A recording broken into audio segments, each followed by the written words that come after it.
લોકસભા 2024ની ચૂંટણીને હવે થોડો જ સમય છે. છોટાઉદેપુર લોકસભા વિસ્તારના ભારતીય જનતા પાર્ટીના ઉમેદવાર જશુ રાઠવા છોટાઉદેપુર મત વિસ્તારના ગ્રામ્ય વિસ્તારમાં પ્રચાર માટે પહોંચ્યા હતા.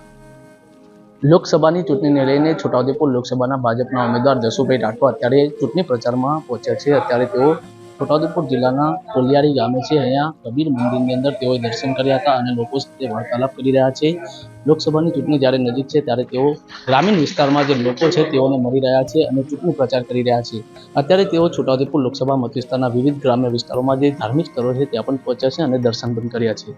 છોટાઉદેપુર લોકસભા ભારતીય જનતા પાર્ટીના ઉમેદવાર જશુ રાઠવા છોટાઉદેપુર જિલ્લાના કોલિયારી ગામે પ્રચાર કરવા માટે પહોંચ્યા હતા.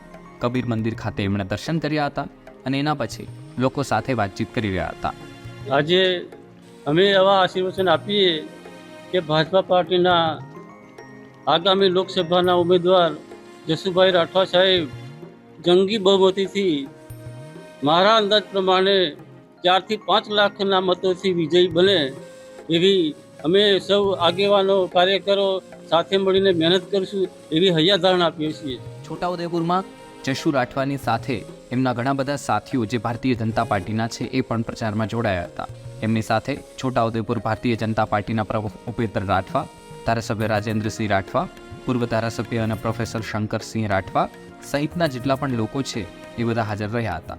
જશુ રાઠવા કોલિયારી ગામે પ્રચાર કરવા પહોંચ્યા હતા ત્યારે લોકોમાં પણ ઉત્સાહ જોવા મળ્યો હતો અને લોકોએ 5 લાખથી વધુ લીડથી છોટાઉદેપુરના લોકસભાના ઉમેદવાર જશુ રાઠવાને જીતાડવા માટે વિશ્વાસ વ્યક્ત કર્યો હતો. Rehan Patel, Vibes of India Gujarati news, Chhota Udepur.